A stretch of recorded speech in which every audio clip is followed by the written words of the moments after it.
रामचरित्र श्री तुकाराम जी ने लिखा है कि नामदेव जी ने कि इन भक्तों में से किसी ने रामचरित्र का वर्णन किया है?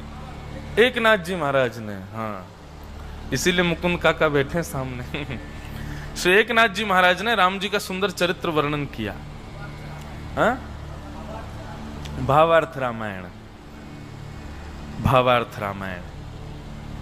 शायद संभवतः उसी की ऐसी कथा है, या मैंने तो कहीं सुनी है कि एक वक्ता कथा कर रहे थे हनुमान जी के मंदिर में बैठ करके, और कथा करते करते उन्होंने कथा में वर्णन कर दिया कि पुष्प वाटिका में श्री हनुमान जी महाराज पहुंचे, और जैसे ही अशोक वाटिका में हनुमान जी पहुंचे सीता जी की सुध लेने के लिए, तो हनुमान जी ने देखा कि वहां कैसा कैसे वृक्ष हैं, कैसे कैसे फल लगे हैं, कैसे कैसे राक्षस राक्षसियां खड़ी हैं। संपूर्ण अशोक वाटिका का वर्णन करते करते बोले वहां के फल ऐसे थे, वहां के वृक्ष ऐसे थे, वहां के पौधे ऐसे थे, और छोटे छोटे पौधों में पुष्प लगे थे, श्वेत रंग के पुष्प थे। अब उस श्वेत रंग के जैसे पुष्प कहें तो वहीं जिस मंदिर में कथा चल रही थी वहीं था हनुमान जी महाराज का सुंदर विग्रह विराजमान था। तो श्री हनुमान जी महाराज कथा तो रोज सुनते ही थे, कथा के तो वो रसिक अनन्य प्रेमी हैं ही हैं, पर जैसी व्यास जी ने कहा कि श्वेत पुष्प, श्वेत पुष्प सुनते ही श्री हनुमान जी महाराज का जो विग्रह था उसमें नेत्र जो थे वो उनके हिलने लगे, और मानो वो संकेत कर रहे हो, नहीं गलत बोल रहे हो, मैं गया था अशोक वाटिका, अशोक वाटिका के पुष्प श्वेत नहीं थे, लाल थे। व्यास जी को संकेत मिल गया कि श्री हनुमान जी का विग्रह जो है संकेत कर रहा है, लेकिन व्यास जी बड़े चतुर थे, उन्होंने कि केवल संकेत से काम नहीं चले, जब संकेत दे रहे हैं तो प्रकट भी हो सकते हैं। तो व्यास जी ने और चतुराई की, वो बार बार उसी विषय को बोलने लगे। अशोक वाटिका के जो पुष्प थे वो सब श्वेत थे। श्वेत पुष्पों को देख करके हनुमान जी महाराज बड़े प्रसन्न हो रहे थे, और फिर व्यास जी आंख खोल के हनुमान जी को देखें तो हनुमान जी अपनी गदा दिखावें उनको दूर से ही, और उनको संकेत करें, वो लाल थे। और श्रोता कथा सुन रहे हैं, हनुमान जी का विग्रह संकेत कर रहा, बोले लाल थे पुष्प। व्यास जी ने फिर देख लिया, बोले आहा कैसी शोभा अशोक वाटिका की, कितने सुंदर सुंदर श्वेत पुष्पों से सुशोभित अशोक वाटिका, जिसमें श्री जानकी जी बैठी हैं। बस राक्षसी तो कुरूप थे, बाकी तो वहां की शोभा बड़ी सुंदर थी, पुष्प बड़े श्वेत थे। अब की बार हनुमान जी से रुका नहीं गया, हनुमान जी विग्रह में से प्रकट हो गए, और प्रकट होकर के बोले हम तुम व्यासपीठ पर बैठे हो इसलिए कुछ कह नहीं रहे, तुम अशोक वाटिका गए थे कि मैं गया था? ओहो ओहो, जय हो अनंत बलवंत श्री हनुमान जी महाराज। अरे श्रोताओं सब प्रणाम करो, हनुमान जी प्रकट हो गए। हनुमान जी को प्रणाम किया, आसन दिया, बोले विराजो।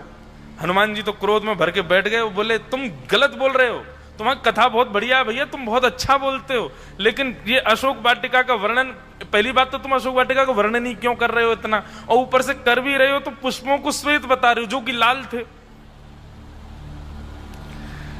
व्यास जी बोले हनुमान जी मेरे गुरुदेव ने मुझको ऐसा ही पढ़ाया है कि वहां के पुष्प श्वेत थे। हनुमान जी बोले कहां है तुम्हारे गुरुजी, बताओ उनको, अभी हम बता के आते हैं। बोले नहीं गुरुजी से तो आप कुछ मत कहो, लेकिन हां आप वहां गए थे, लेकिन हजारों वर्ष हो गए, आपको भी क्या याद होगा कि पुष्प श्वेत थे कि लाल थे? हनुमान जी बोले मैं कुछ नहीं बोलता हूं, मुझे सब याद है, मुझे स्पष्ट याद है कि वहां के पुष्प श्वेत नहीं थे, लाल थे। व्यास जी भी डट करके अड़ करके बैठ गए, बोले देखो आप होंगे हनुमान जी पर हम भी व्यास जी हैं, और ब्राह्मण भी हैं, शास्त्र आज्ञा करते हैं ब्रह्म वाक्यम जनार्दनम, ब्राह्मण जो बोल दे वो जनार्दन की वाणी होती है। मान लिया कि आप अशोक वाटिका गए थे, वहां के पुष्प लाल थे, लेकिन अब मैंने व्यासपीठ से श्वेत बोल दिया है, तो अब वो श्वेत ही हो गए होंगे, अब वो श्वेत ही रहेंगे क्योंकि मैं व्यास हूं। हनुमान जी बोले हमसे जिद? बोले हाँ तुमसे जिद। बोले तुम व्यासपीठ से उतरो तो सही जरा नीचे। बोले नीचे नहीं उतरूंगा, यहीं सिद्ध करवाओ कि पुष्प जो थे वो रक्त वर्ण के थे। हनुमान जी बोले रुक जा, अभी तेरे को बता, राक्षस तो सब मार दिए हमने, अशोक वाटिका में हमारे अलावा एक ही थी जानकी जी, अगर जानकी जी ने प्रकट होकर के कह दिया कि वहां के पुष्प रक्त वर्ण के तो बताओ क्या करोगे? बोले जीवन भर के लिए मौन हो जाऊंगा, कथा ही नहीं करूंगा और आपका दास बना रहूंगा, केवल आपको कथा सुनाऊंगा और किसी को नहीं सुनाऊंगा। हनुमान जी बोले लगी शर्त? बोले बिल्कुल शर्त है भगवान, आप जानकी जी को बुला के पूछवा दीजिए।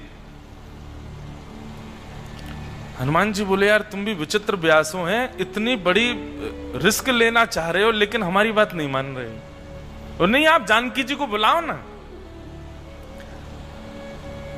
हनुमान जी महाराज बोले फंस तो हम गए हैं, अब जानकी जी अकेली तो आएंगी नहीं, जानकी जी आएंगी तो साथ में रघुनाथ जी आएंगे, और रघुनाथ जी और जानकी जी आएंगी तो संग में रक्षा के लिए लक्ष्मण जी भी पधारेंगे, और लक्ष्मण को जाता देख भरत जी कहेंगे मुझे क्यों छोड़ जा रहे हो, वो भी आएंगे और संपूर्ण राम दरबार को ही आना पड़ेगा। लेकिन कोई बात नहीं, हमारी बात तो सिद्ध हो जाएगी। लेकिन मनी मन व्यास जी मन में सोच रहे थे कि हैं तो हनुमान जी ही सत्य, पर ऐसी जिद भी तो करनी है जिससे राम दरबार का दर्शन हो जाए। वो भी लगे पीछे, बोले बुलवाओ सीता जी को। हनुमान जी बोले यहीं बैठे रहो, हम अभी आते हैं। हनुमान जी महाराज दौड़ करके गए और जाकर के साकेत धाम में विराजमान सियावर रामचंद्र भगवान के चरणों में प्रणाम किया। सीता जी बोली बड़े हाँफते हुए आ रहे हो भैया, क्या बात है हनुमंत जी, इतने परेशान क्यों? बोले आप जल्दी चलो, हमारी गवाही देनी है आपको। बोले क्या गवाही देनी है? बोले एक व्यास जी उल्टी सीधी कथा कर रहे हैं नीचे, कथा तो बढ़िया कर रहे हैं पर एक बात गलत बोल रहे हैं। जानकी जी बोली क्या बोल रहे हैं? बोले वो बोल रहे हैं अशोक वाटिका के पुष्प जो हैं वो श्वेत थे, और मुझे याद है मां वहां के पुष्प रक्त वर्ण के थे, और मुझे याद है कि आपको भी पता होगा, आप जल्दी चलो मेरी गवाही दो। जानकी जी भी मुस्कुरा गई, प्रसन्न हो गई। जानकी जी उठी तो श्री रघुनाथ जी भी संग हो लिए, भरत जी लक्ष्मण जी, संपूर्ण राम दरबार कथा के मध्य में प्रकट हो गया महाराज। व्यास जी के तो नेत्र सजल हो गए, सब श्रोता दंडवत प्रणाम करने लगे। व्यास जी तो कुछ बोले ही नहीं, बस नेत्रों से आंसू बहाए रोते रहे। हनुमान जी बोले ये भावुकता बाद में ले आना, पहले मेरी बात वो सिद्ध करवाओ।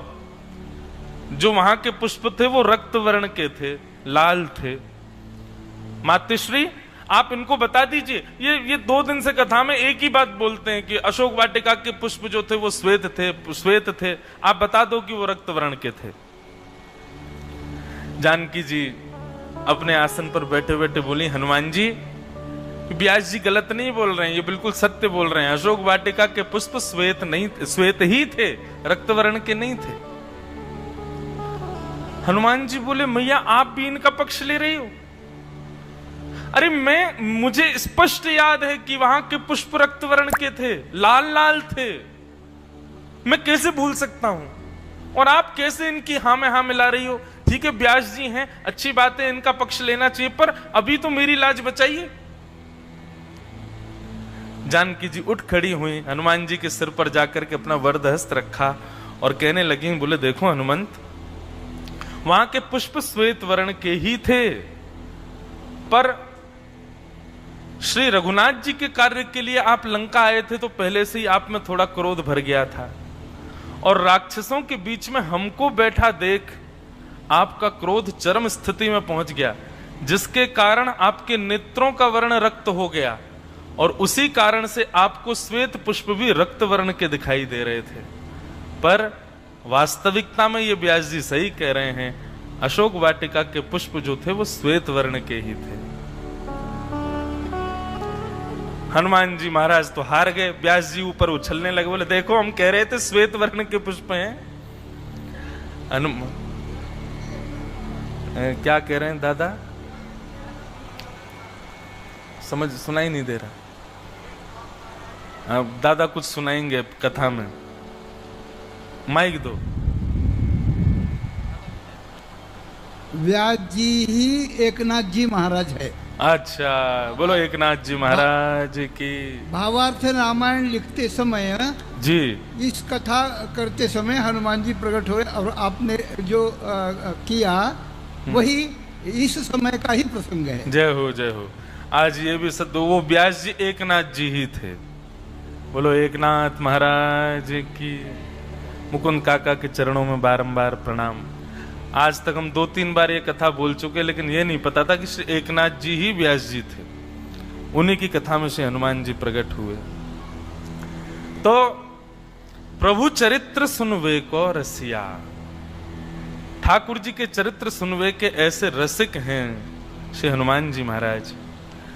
तो निश्चित ही हम यहाँ कथा सुना रहे हैं, 1 महीना की कथा चल रही है, सामने दत्त प्रभु सुन रहे हैं, परंतु उनके कपाट कभी कभी बंद होते हैं, पर इनके कपाट 24 घंटा खुले रहते हैं। और देखो कैसे श्रोता हैं यहाँ इस पंडाल के।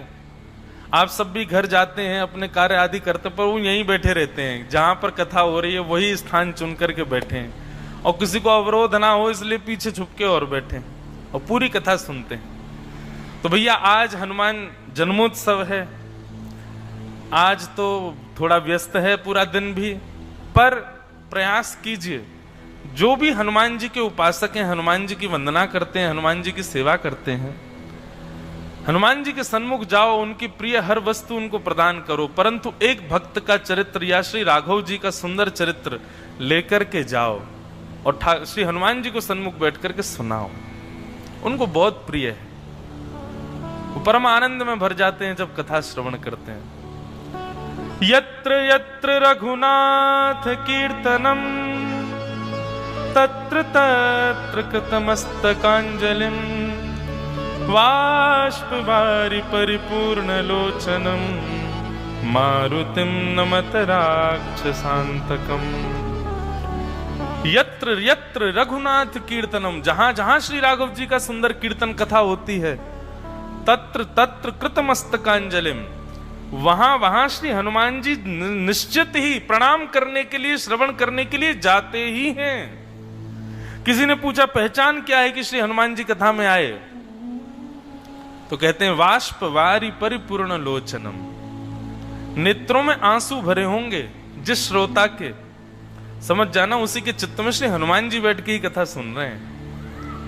वाष्पवारि परिपूर्ण लोचनम मारुतिम नमत राक्षसांतकम, ऐसे मारुति, ऐसे श्री हनुमान जी को हम बारंबार प्रणाम करते हैं, उनको बारंबार वंदन करते हैं। श्रीमद् भागवत जी में एक बहुत सुंदर श्लोक है श्री हनुमान जी का, अभी कथा में सुनाएंगे।